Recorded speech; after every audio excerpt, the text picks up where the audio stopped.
but also acceptable or justifiable. It is defined, Eurocentrism is also defined from the perspective of economics. Samir Amin, who is an Egyptian economist, defined Eurocentrism as the culturalist expression of ongoing capitalist world expansion. He equates Eurocentrism with development and proposes Western mode of life, economy and culture as a model to be adopted by the rest of the world as the only solution to the challenges of our times. In brief, Eurocentrism for literature students can be the narrative that looks at any society from European standards. Coming to literature review, in her seminal work Imperial Eyes, Mary Louise Pratt argued that travel writing is inherently associated with the practices of colonization. In travel writing, these texts are often assumed to express a shared European mentality, the sentiments of a unified conquering elite. Pratt calls these as the contact zones to social spaces where disparate cultures meet, clash, and grapple with each other, often in highly asymmetrical relations of domination and subordination. Eurocentrism strikes in strange ways and in unusual ways is a work by a social psychologist Helms who looked at the psychological influence of Eurocentrism in social situations. In varieties of nostalgia in contemporary travel writing, Poland brings in the concept of the colonial nostalgia, where the colonizers claim credit for the good they have gifted and absolve from the bad they have done.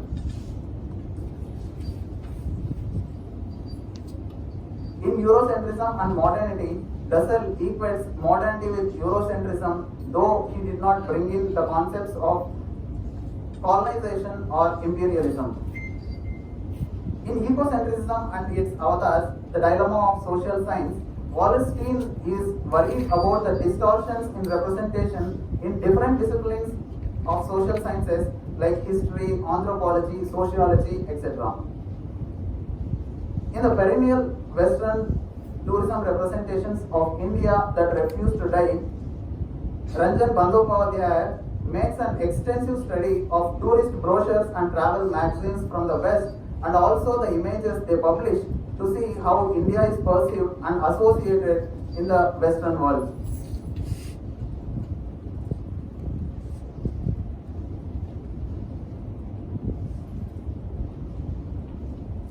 Coming to the main focus of the paper, Eurocentric notions in the text. Whenever we are reading a travelogue, we all look for the description of places. Of places in the travelogue, we see most of them to be cities because as a journalist we have explored a lot of places, but cities are mostly focused in the travelogue. Cities are described on a rather discouraging terms. The author mentions Calcutta as, I quote, the most irredeemably horrible, vile and despairing city in the world. It is an eloquent disgust.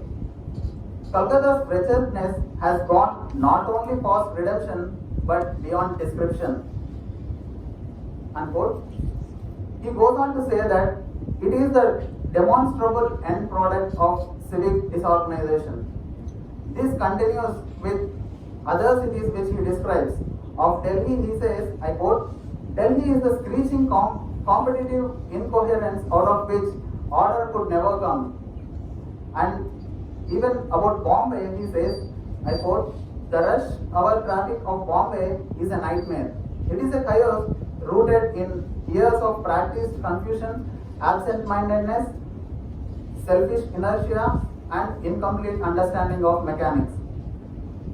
So, the author denied the fact that British had a strong hold on these cities, so he can thereby be seen as crafting a technique that would strategically place India as a major cause for its own chaos. He adds, I quote, to a European or a stranger, this mass industry of organized misery must be a seriously disturbing experience. unquote. Such statements suggest the idea that India itself is a terrain to be secured and altered for the accommodation of Europeans.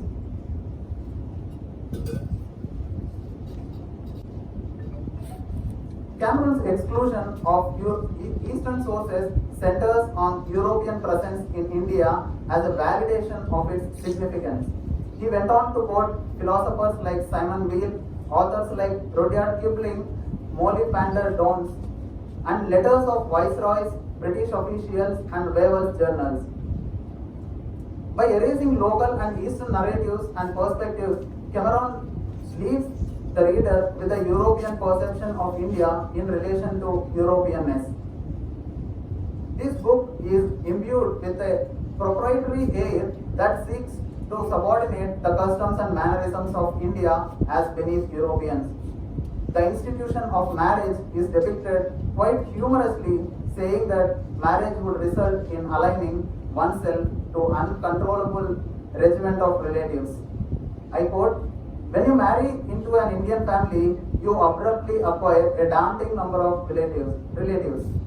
The definition of relative extends like the circles of a pebble dropped in a pool to cousins, aunts, second cousins, twice removed, and all the ancillary relationships they have accumulated through marriage." Even in the most mundane observations, the authors spared no opportunity in which they could reinforce their culture as the benchmark of civilization.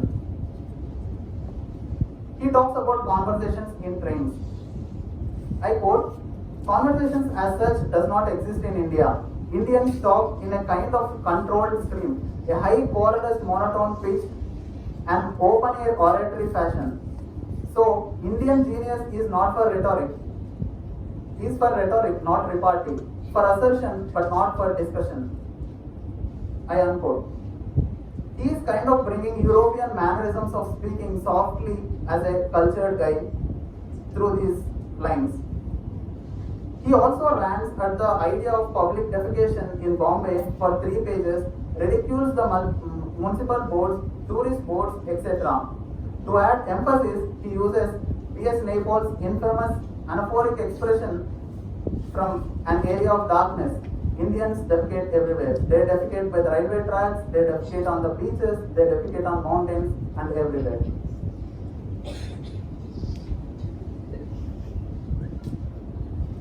Indian culture is also portrayed as peculiar and deviating from Western conception of rationality. On the men and women of India, the travelogue portrays the people of India as two-dimensional beings who are not so much people as they are props in the backdrop of a place for European intellect to display its power. In addition to this, Cameron finds the importance of communal ties over profit gain as peculiarity, reflecting his own biases that stem from a liberal, individualist, profit-driven society. This is clear when he says that, I quote, "A stroll with Aja," actually Aja is his uncle, "A stroll with Aja took 3 times longer than with anyone else. So constantly was he hailed and drawn into conversation with some reputable citizen, or more likely some former lawbreaker whom he had sent to jail and whose family he had supported and protected thereafter." Unquote.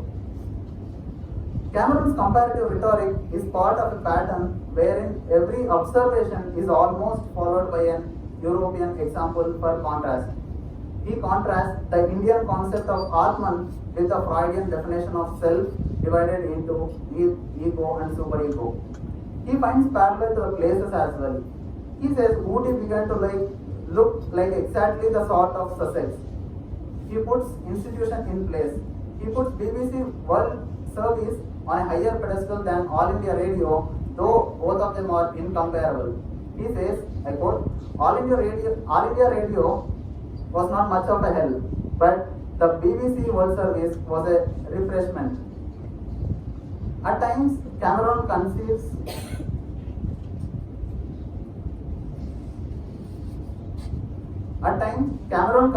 of Indians as unintelligible, and when he contends that, I quote, "In Kolkata, most people are debris," and only too clearly know there will never be anything else. Unquote. He attributes this to the lack of proper education and created a caricature where he can confidently remark, I quote, India is a country of beggars. Nowhere but in Calcutta is there beggary of such a ubiquitous, various, ever-present and inescapable kind. From the moment you walk into the public ways until the moment you lock your bedroom door, the beggars are with you, around you, almost inside you. They are like flies in the Sinai desert, seemingly part of the atmosphere. Unquote.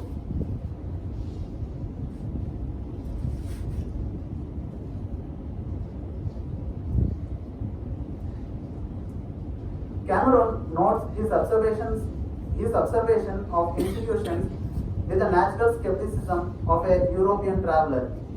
This is evident when he says bureaucracy is only to fulfill the Indian need to record, write down, file away and forget.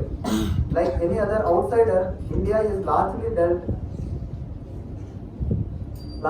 with in terms of poverty, densely populated cities, slums, languages and many more.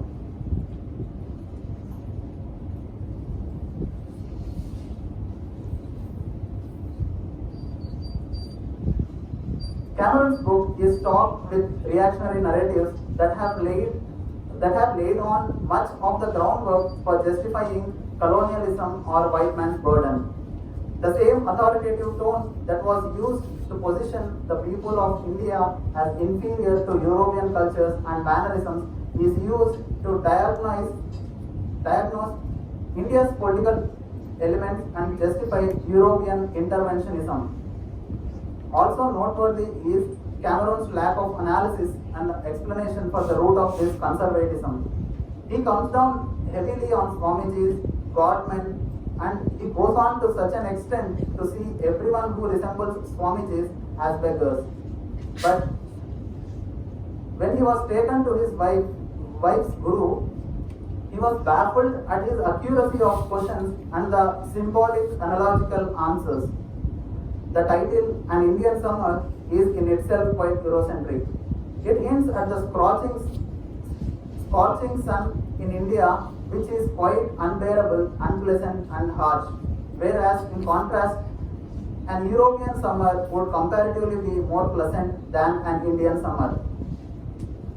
Traces of colonial nostalgia where colonizers might absolve themselves of the consequences of the present is evident when he said, I quote, part of India remembers its image of Britain, while British has already forgotten India, unquote. This is true because wounds heal, but scars remain. Ideas as these come to percolate in the public imagination of Europeans. Cameron's book perpetuates the notion that the central state of affairs is the fault of the poor self-governance and increasing religiosity alone. While Cameron's argument is not without merit, it overpasses the many complex factors that weave together to make India look what it is. What it does instead is to justify the authority of European interventionism as a prerequisite for proper self-governance and prosperity, which is a deeply problematic narrative. So he writes the travelogue in such a Kiplingian terms, east is east, west is west, and never the twain shall meet. Summing up, the consequence of such a selective historical representation through the European gaze is that it produces a body of knowledge whereby the dominant voice and authority of India is a European one instead of a local one. The author promotes the dichotomies between civilized and savage without attending to understand the complexity and significance of the institutions being criticized. Everything is observed in its proximity to Europe, with European being as the qualitative criteria of civilization. Selecting accounts that portray India through a realm of the European gaze, Cameron fails to acknowledge indigenous views and claims as well as the impact of the European powers. The exclusion of local sources in favor of European ones and the lack of analytical approach to confront the biases and presuppositions of these Europeans make his perspective of India seem ostensibly disputable. The travelogue is imbued with an air of superiority and perpetuates sweeping generalizations and stereotypes of Indians. This collection of uncontested knowledge gained through European travel literature demonstrates the difference between European and Eastern, civilized and the savage. This knowledge has subordinated much of the Middle East and the global South and justified European colonialism. The consequences of this superficial presentation in post-independent times is very dangerous to the image branding of countries at different international platforms. Thank you.